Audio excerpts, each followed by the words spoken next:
الحمد لله الذي كتب الآثار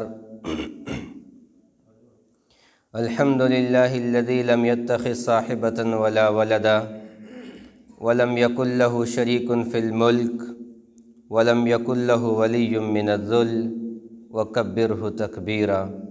أما بعد فأعوذ بالله من الشيطان الرجيم. بسم الله الرحمن الرحيم. وَسَيُجَنَّبُهَا الْأَتْقَى الَّذِي يُؤْتِي مَالَهُ يَتَزَكَّى وَمَا لِأَحَدٍ عِندَهُ مِن نِّعْمَةٍ تُجْزَى إِلَّا ابْتِغَاءَ وَجْهِ رَبِّهِ الْأَعْلَى وَلَسَوْفَ يَرْضَى. وقال تعالى: محمد رسول الله والذين معه أشداء على الكفار رحماء بينهم تراهم ركعا سجدا يبتغون فضلا من الله ورضوانا. وقال النبي صلى الله تعالى عليه وسلم: الصحابي كالنجوم بأيهم اقتديتم اهتديتم. وقال النبي صلى الله تعالى عليه وسلم: أرحم أمتي بأمتي أبو بكر رضي الله تعالى عنه أو كما قال. اللهم صل على محمد وعلى آل سيدنا ومولانا محمد مبارک وسلم. میرے محترم بھائیوں اور بزرگوں، نوجوانوں، پردہ نشین، میری ماؤں اور بہنوں، جمادی الاخری کا یہ مہینہ ہے، جمادی الثانی بھی اسے کہا جاتا ہے. اس مہینہ کے اندر 22 جمادی الثانی کو خلیفہ اول، خلیفہ بلا فصل، امیر المومنین، خلیفۃ الرسول سیدنا ابو بکر صدیق رضی اللہ تعالی عنہ کا وصال ہوا، ان کا انتقال ہوا.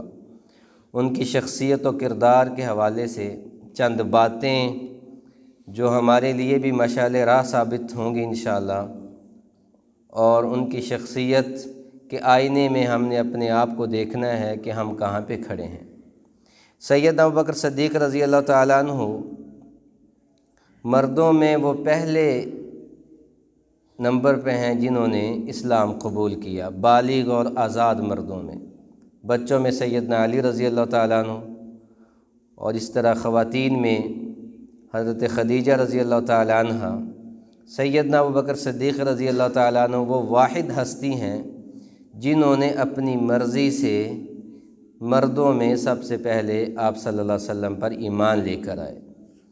اور سیدنا ابو بکر صدیق رضی اللہ تعالیٰ عنہ ہی وہ واحد ہستی ہیں کہ جنہوں نے ہر بات کی جو اللہ کے رسول کی طرف منسوب کی جاتی تھی بلا تعویل بلا تأمل اس پر ایمان لے کر آتے تھے. یہ تعویل کا لفظ میں نے اس لیے بولا ہے، اب جس عصر میں ہم ہیں، جس دور میں ہم ہیں، یہ دور تعویلات سے بھرا ہوا ہے، تشکیک سے بھرا ہوا ہے، شک ڈالنے سے بھرا ہوا ہے.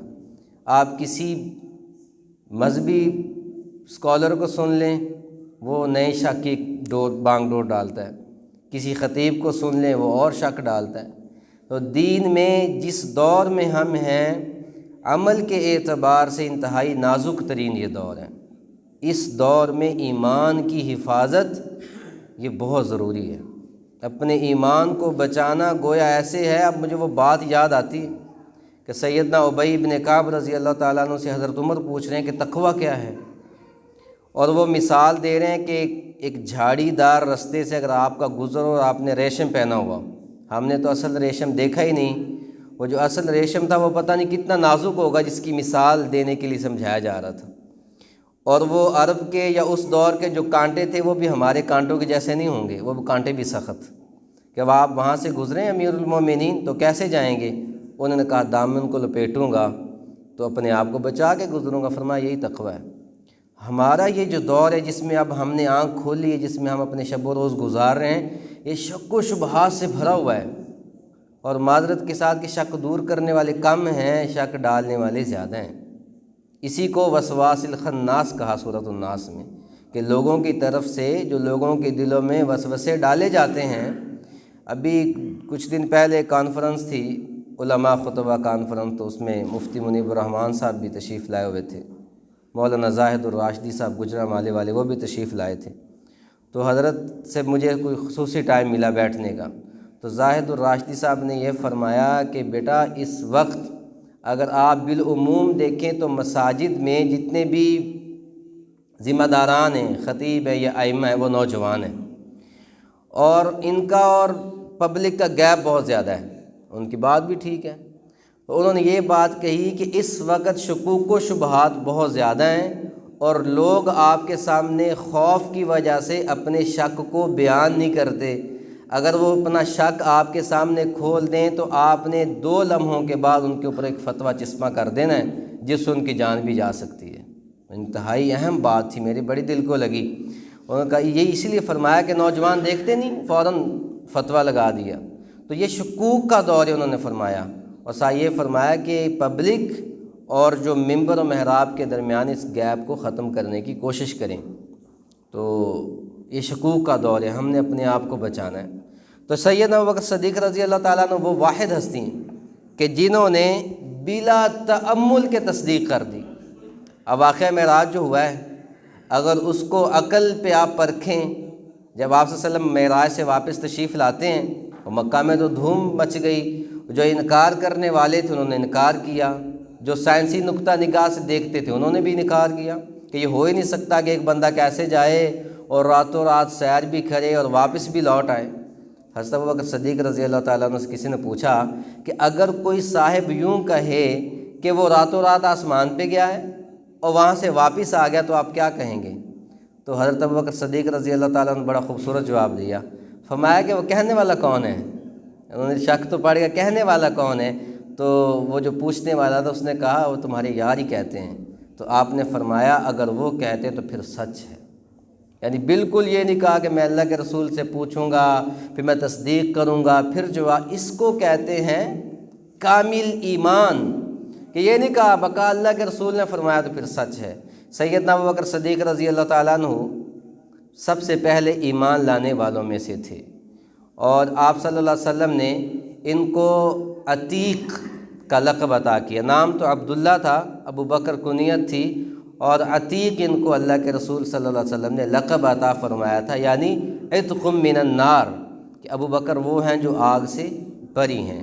ان کی فضیلت بہت سی حدیثیں ہیں، اور بہت سی، ایک صحیح بخاری میں پورا چیپٹر ہے فضائل ابی بکر، ترمذی میں، ابو داود میں، ساری حدیث کی کتابوں میں سیدنا ابو بکر رضی اللہ تعالیٰ عنہ کی سیرت کے حوالے سے الگ ایک چیپٹر بنایا گیا، اس میں سارے فرمان موجود ہیں۔ ایک حدیث میں یہاں پہ ذکر کروں گا، اس سے اچھی طرح سے وضاحت ہوتی۔ آپ صلی اللہ علیہ وسلم مسجد نبوی میں ہیں، اور فجر کی نماز کے بعد ہی آپ صلی اللہ علیہ وسلم نے صحابہ سے مخاطب ہوئے، تو آپ نے چند سوالات صحابہ سے کیے۔ حضرت ابو ہریرہ رضی اللہ تعالیٰ عنہ راوی ہیں، سنن ترمذی میں یہ روایت آتی ہے۔ حضرت ابو ہریرہ کہتے ہیں کہ آپ صلی اللہ علیہ وسلم نے فرمایا من اصبح منکم اليوم صائما، آج کی صبح اس حال میں کس نے کیے کہ وہ روزہ دار ہے؟ تو سارے صحابہ بیٹھے ہوئے تھے، نفلی روزے تھے، تو کوئی نہ کھڑا ہوا۔ تو لکھنے والے نے لکھا ہے کہ حضرت عمر رضی اللہ تعالیٰ عنہ پیچھے سے اٹھے اور وہ اٹھ کر آئے، انہوں نے سیدنا ابو بکر رضی اللہ تعالیٰ عنہ کی بغلوں میں ہاتھ دیا اور کھڑا کر دیا، اور فرمایا کہ ابو بکر آپ کھڑے کیوں نہیں ہوتے ہو؟ مجھے پتہ ہے کہ آج آپ نے روزہ رکھا ہوگا، یعنی ابھی انہیں پتہ نہیں تھا، کہ کامل یقین تو نہیں تھا، لیکن دل گواہی دے رہا تھا کہ آج اللہ کے رسول سوال کرے اور پوری مجلس میں کوئی جواب دینے والا نہ ہو تو یہ ہو نہیں سکتا۔ اور دوسرا عکس یہ تھا کہ اگر رسول اللہ نے سوال کیا ہے اور کوئی جواب دینے کے لیے نہیں کھڑا ہوا تو یقیناً ابو بکر ہوں گے۔ تو کھڑا کیا تو حضرت ابو بکر نے کہا کہ یا رسول اللہ میں نے روزہ رکھا ہے۔ آپ نے دوسرا سوال کیا من افطر منکم من تبع من اطعم منکم اليوم مسکینا، کہ آج کے دن کسی مسکین کو کھانا کس نے کھلایا ہے؟ اب آپ تصور کریں کہ صبح تہجد کے وقت سے مسجد بندہ آئے تو مسکین ویسے آتا ہی نہیں اس وقت تو مانگنے کے لیے، تو حضرت ابوبکر رضی اللہ تعالیٰ عنہ، سارے صحابہ خاموش ہیں، تو حضرت ابوبکر رضی اللہ تعالیٰ عنہ اٹھ کے کھڑے ہو کہا یا رسول اللہ میں نے کھلایا ہے، یعنی صبح کی نماز کے فوراً بعد کسی نے سوال کیا کہ ابو بکر آپ نے کیسے کھلا دیا؟ تو یہ ایک بڑی سننے والی بات ہے۔ میں نے پہلے بات کی کہ ہم نے اپنے آپ کو دیکھنا ہے، ہم کہاں پہ کھڑے شخصیت ابو بکر کے آئینے میں۔ انہوں نے کہا کہ آج صبح جب میں تہجد کے لیے اٹھا تو یہ واحد خاندان تھا صحابہ میں، حضرت ابوبکر کے والد بھی صحابی، والدہ بھی صحابی، خود بھی صحابی، بیٹے بھی صحابی، پوتے بھی صحابی۔ یہ 5 نسلیں ان کی وہ ہیں جنہوں نے رسول اللہ صلی اللہ علیہ وسلم کی صحابیت کا شرف پایا ہے۔ تو انہوں نے کہا کہ جب میں تہجد کے لیے اٹھا تو میرے پوتے پہ میری نگاہ پڑی، تو جب میں نے وضو کیا تو وہ بچہ بھی جاگ گیا۔ اب میں تہجد پڑھ رہا ہوں، میں نے سحری بھی کرنی تھی، میں تہجد پڑھ رہا تھا تو میں نے دیکھا کہ میرے ساتھ بچہ آ کے کھڑا ہو گیا، وہ بھی میرے ساتھ جیسے میں پڑھ رہا تھا نماز، وہ بھی نماز پڑھنے لگا۔ کہتے ہیں کہ اولاد وہ کرتی ہے جو ماں باپ کرتے ہیں، اولاد وہ نہیں کرتی جو ماں باپ کہتے ہیں۔ پھر دہراؤں، اولاد وہ نہیں کرتی جو ماں باپ کہتے ہیں، اولاد وہ کرتی ہے جو ماں باپ کرتے ہیں۔ تو وہ ساتھ بچہ نماز پڑھنے لگا۔ حضرت ابوبکر رضی اللہ تعالیٰ عنہ فرمانے لگے کہ میں نے نماز پڑھی، تہجد پڑھ لی، میں نے سحری کر لی، جب میں آنے لگا تو میں نے اپنی بیوی سے کہا کہ یہ بچہ میرا پوتا جلدی اٹھ گیا ہے تو اس کو بھی کھانا کھلاؤ، اس کے لیے بھی کھانا تیار کرو۔ تو 2 روٹیاں اس کے لیے بھی بنوائیں، اور میں گھر سے جب باہر نکلا تو میں نے دیکھا کہ میرے دروازے کے ساتھ ایک فقیر کھڑا تھا۔ میں نکلنے لگا تو اس نے میرے دامن کو پکڑ لیا، کہا ابوبکر میں تو رات بھر سے تمہارا منتظر تھا کہ آپ نکلو گے تو میں آپ سے کھانے کا سوال کروں گا۔ حضرت ابوبکر رضی اللہ تعالیٰ عنہ رو پڑے اور فرمانے لگے کہ آپ نے پہلے کیوں نہیں دروازہ میرا نوک کر دیتے، میں پہلے آپ کو کھانا کھلا دیتا۔ اور اس نے لکھنے والا یہاں لکھتا ہے کہ شاید زبان حال سے وہ یہ کہہ رہا تھا کہ ابوبکر میں نے تو آپ کے دروازے پہ نبوت کو کھڑے ہوئے بھی پایا تھا، اس لیے میں آپ کے دروازے پہ معراج کی رات میں خود اللہ کے رسول ابوبکر کے در پہ آئے دروازے پہ۔ اب میں نے تو نبوت کو تمہارے در پہ کھڑا پایا ہوا ہے، تو میں تو سنت کو زندہ کرنے کے لیے کھڑا تھا۔ تو کہا یا رسول اللہ، پھر میں فوراً واپس گیا اور میرے پوتے نے 1 روٹی کھا لی تھی، 1 بچی ہوئی تھی، تو وہ روٹی لا کے میں نے مسکین کو دے دی۔ تو آج کے سوال کیا تھا، آج کے دن صدقہ کسی مسکین کو کھانا کس نے کھلایا ہے؟ تو حضرت ابوبکر نے کہا یا رسول اللہ میں نے کھلایا۔ اگلا سوال کیا فمن تبع منکم اليوم مریضا، فجر کی نماز کے بعد، کہ آج کے دن کسی مریض کی عیادت کس نے کی ہے؟ حضرت عمر کھڑے ہوئے، کہا یا رسول اللہ میں نے رات عبد الرحمن ابن عوف بیمار تھے ان کی عیادت کی۔ آپ نے فرمایا میں نے آج کے دن کی پوچھی ہے تہجد کے بعد۔ تو سارے خاموش ہو گئے۔ حضرت ابوبکر اٹھے، کہا یا رسول اللہ میں جلدی اٹھ گیا تھا اور مجھے رات پتہ تھا کہ عبد الرحمن ابن عوف بیمار ہیں، تو رات کا وقت تھا تو میں گیا نہیں کہ ان کی آرام میں خلل نہ ہو۔ تو صبح تہجد میں صحابہ کے ہاں یوں ہوتا تھا جیسے دن ہے۔ یہ سمجھ رہے میری بات؟ ہمارے یہاں کہتے جی 10 بجے سے پہلے کوئی ملاقات کے لیے نہ آئے جی، ہم اٹھتے نہیں جی۔ صحابہ کا دن تہجد سے شروع ہوتا تھا، 9 بجے سے نہیں ہوتا تھا، تہجد کے وقت سے گھر میں رونقیں، تلاوت، ناشتے، چائے، جو بھی ان کا سسٹم ہے وہ چل جاتا تھا۔ تو میں آج نماز سے پہلے ان کی عیادت کر کے آیا ہوں۔ تو آپ صلی اللہ علیہ وسلم کے تیسرے سوال کے جواب میں بھی انہوں نے ہاں کی۔ چوتھا سوال کیا فمن عاد منکم اليوم مریض، کہ مریض کی عیادت کس نے کی؟ کہا یا رسول اللہ میں نے کی۔ پھر کہا فمن اطعم منکم اليوم مسکینا، کہا یا رسول اللہ میں نے اس کی مسکین کو کھانا کھلایا۔ تو آپ صلی اللہ علیہ وسلم رو پڑے۔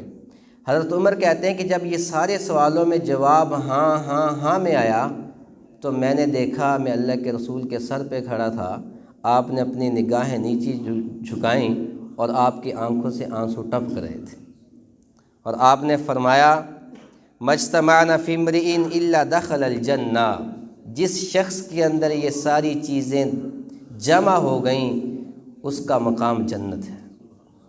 حضرت ابوبکر رضی اللہ تعالیٰ عنہ کی یہ شخصیت، ان کے کردار کے آئینے میں ہم نے دیکھنا ہے کہ ہم کہاں پہ کھڑے ہیں۔ خلیفہ بنے، خلیفہ بننے سے پہلے ایک مدینہ کے باہر ایک خاتون رہتی تھی، تو اس کے گھر میں کوئی کام کرنے والا نہیں تھا، وہاں پر جا کر ان کے جانوروں کا دودھ نکال کر دے کر آتے تھے۔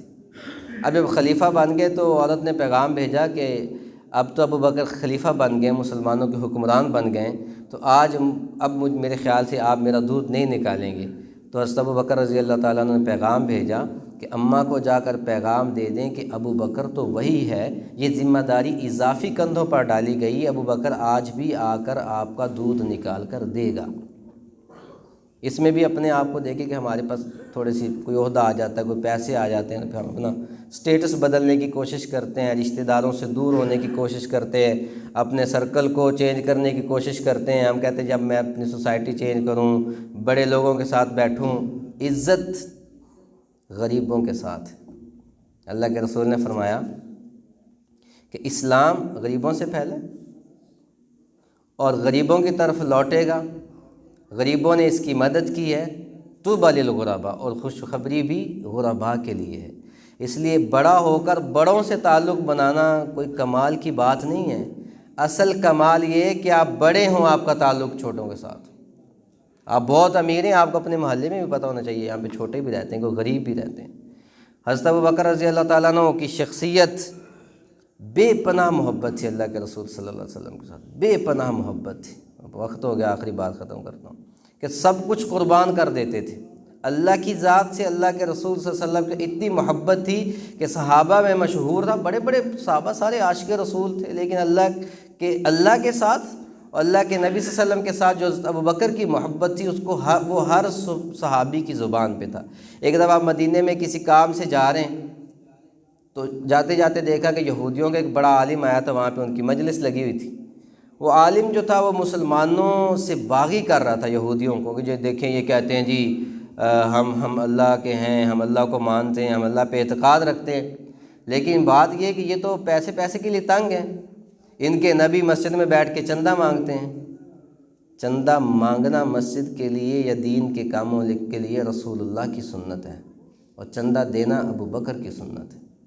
آپ اسے چندہ کہہ لیں، ہم پیسے کہہ لیتے ہیں۔ اللہ کے رسول نے مدد مانگی نا دین کے لیے، مسجد کے لیے، مجاہدین کے لیے، جہاد کے لیے، گھوڑوں کے لیے، غرباء میں تقسیم کرنے کے لیے، اور دینے والے کون ہوتے تھے؟ ابوبکر ہوتے تھے، عمر ہوتے تھے، عثمان ہوتے تھے۔ ابھی پچھلے دن ایک مجلس میں گیا، بہت مجھے انتہائی دکھ ہوا۔ وہاں کے صاحب تھے، وہ گدی نشین تھے کسی جگہ کے، پیر صاحب تھے، بڑی گاڑی پہ آئے تھے، لاؤ لشکر تھا۔ دیکھیں دین نہ انتہائی سادہ ہے، اس کو مشکل کیا گیا ہے۔ اللہ کے رسول سے بڑھ کے کوئی ہستی نہیں کائنات، اور آپ سے بڑھ کے کسی کے دشمن بھی کوئی نہیں تھے کائنات میں، یہ بات ہم سب مانتے ہیں۔ آپ کے ساتھ بھی لاؤ لشکر کوئی نہیں ہوتا تھا۔ ہمارے گدی نشینوں نے، ہمارے علماء نے پتہ نہیں کیا، جب آپ کا اعتقاد اللہ کی ذات پہ ہے۔ حضرت عبداللہ بن عباس نے اعلان کر دیا تھا کہ اگر اللہ نہ چاہیں تو کچھ بھی نہیں ہو سکتا۔ تو پھر آپ دیکھتے ہیں، میں بڑا حیران ہوں اس بات پہ، ہمارے علماء جب آتے ہیں تو ان کے آگے 5 گاڑیاں، پیچھے 5 گاڑیاں۔ ہم کسی کو کیا توحید سکھائیں گے؟ کیوں جی؟ ہم کسی کو کیا اللہ کی ذات پہ یقین دلوائیں گے جب ہم اپنی جان کے لیے خود ہی پریشان ہیں؟ چلیں کچھ پروٹوکول زمانے کے اعتبار سے کچھ اگر ہو تو اس کو مان لینا چاہیے۔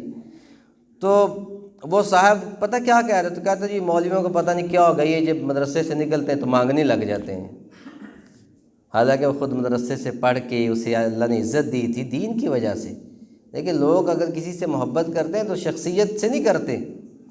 ہم اپنے بزرگوں سے محبت کرتے ہیں تو پیچھے تو دین ہے، دین کی وجہ سے محبت ہوتی کہ شخصیت یا حسن کی وجہ سے محبت نہیں ہوتی۔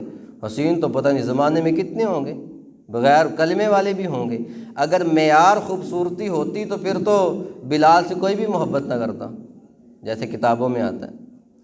تو وہ پیر صاحب کہہ رہے تھے جی مولوی جب مدرسے سے نکلتے ہیں تو مانگنے کے لیے نکل پڑتے ہیں۔ اور دیکھیں مانگنا اللہ کے رسول نے دین کے لیے سوال کیا تھا۔ دینے والے ابوبکر ہوتے تھے، مخالفت کرنے والے یہودی ہوتے تھے، مشرکین ہوتے تھے یا منافقین ہوتے تھے۔ تو وہ یہودی کہہ رہا ہے یہ دیکھیں یہ تو کہتے ہیں کہ جی ہم اللہ کو مانتے ہیں، اور یہ تو صبح و شام مانگ رہے ہیں مسجد میں، ان کی اپنی روٹی پوری نہیں ہوتی، ان کا اپنا چولہا نہیں جلتا۔ حضرت ابوبکر رضی اللہ تعالیٰ نے جب اس کی بات سنی تو ان کو غصہ آیا۔ یہ جاتے گیا تو 2 جا کے تھپڑوں سے رسید کیے اور فرمایا کہ اگر تمہارے اور ہمارے درمیان معاہدہ نہ ہوتا تو آج ابوبکر تیری لاش کے اوپر قدم رکھ کے گزرتا۔ حالانکہ یہ جو چہرہ تھا حضرت ابوبکر کا بہت کم دیکھنے میں آتا تھا، اب جلال میں بہت کم آتے تھے۔ وہ یہودیوں کو بڑی اہانت محسوس ہوئی کہ ہمارے عالم دین کو ابوبکر مار کے چلا گیا ہے۔ حضرت ابوبکر واپس آ گئے۔ وہ یہودی پوری ایک پنچایت بنا کر اللہ کے رسول کے پاس آئے، یا رسول اللہ کہ ابوبکر آپ کے یار نے ہمارے عالم کی گستاخی کی، ہمیں اس کا بدلہ چاہیے۔ اور بدلے میں چاہ رہے تھے کہ ابوبکر کو بھی ہم ایسے تھپڑ ماریں گے۔ حضرت ابوبکر کو بلایا گیا کہ ابوبکر آپ نے ایسے کیا ہے؟ کہ یا رسول اللہ اس نے ایسے کیا، اس نے اللہ کی شان میں گستاخی کی ہے۔ حضرت ابوبکر رضی اللہ تعالیٰ عنہ نے جب یہ کہا تو وہ سارے یہودی ایک پاسے ہو گئے کہ یا رسول اللہ ابوبکر جھوٹ کہہ رہے ہیں، معاذ اللہ، ایسا ہے ہی نہیں ہے، تو بات ہی نہیں کی۔ مقام صدیقیت دیکھیں کہ اللہ نے قرآن اتار دیا، لقد سمع اللہ قول الذین قالوا ان اللہ فقیر ونحن اغنیاء، فوراً جبریل اترے کہ اللہ کے رسول یہ سارے جھوٹ کہتے ہیں۔ اللہ تعالیٰ نے بات سنی، خود اللہ گواہ بن رہا ہے کہ اس نے یہ بات کہی تھی کہ مسلمانوں کا اللہ تو غریب ہے اور ہم امیر ہیں۔ تو یہ مقام تھا ان کا، حضرت ابوبکر صدیق رضی اللہ تعالیٰ عنہ۔ آج کوئی اگر مورخ لکھے کہ ابوبکر صدیق نے بنت رسول کے ساتھ زیادتی کی تھی تو پھر بتائیں ہم مان جائیں گے؟ لہذا شکوک میں نہیں جانا۔ جیسے مقام صدیقیت کسی کی تصدیق کی محتاج نہیں، قرآن نے تصدیق کر دی۔ اللہ کے رسول صلی اللہ علیہ وسلم نے صحابہ کو مخاطب کیا اور فرمایا آپ نے کہ اللہ تعالیٰ اس بندے کی طرف نہیں دیکھیں گے جس کا تہ بند ٹخنوں سے نیچے ہوگا۔ حضرت ابوبکر صدیق رضی اللہ تعالیٰ عنہ تک جب یہ بات پہنچی تو آپ دوڑے آئے کہ یا رسول اللہ میرا جو تہ بند ہے وہ نیچے ہو جاتا ہے، اور آپ کے جسم کی خد و خال ایسے تھے کہ وہ تہ بند نیچے چلا جاتا تھا کوشش کرنے کے باوجود بھی۔ تو آپ نے کیا فرمایا؟ آپ نے فرمایا ابوبکر تم اس سے بری ہو۔ ابوبکر کی صداقت پہ قرآن اترا اور نیت پہ خود رسول اللہ صلی اللہ علیہ وسلم نے تصدیق کی ہے۔ یہ مقام صدیقیت تھا۔ پھر بھائیو ہم نے اپنے آپ کو ان کی شخصیت کے آئینے میں دیکھنا ہے کہ ہم کہاں پہ کھڑے ہیں، ہمارا عمل کہاں پہ کھڑا ہے، ہمارا کردار کہاں پہ کھڑا ہے، ہمارے شکوک و شبہات کتنے ہیں، ہم تصدیق کتنی کرنے والے ہیں۔ تو ہم تعویلیں نہ ڈھونڈے دین میں، ہم مقام صدیقیت جو تھا انہوں نے جو سنا بس کر دیا، یہ مقام صدیقیت ہے۔ اللہ تعالیٰ ہم سب کو عمل کی توفیق عطا فرمائے، سنتیں ادا کر لیں۔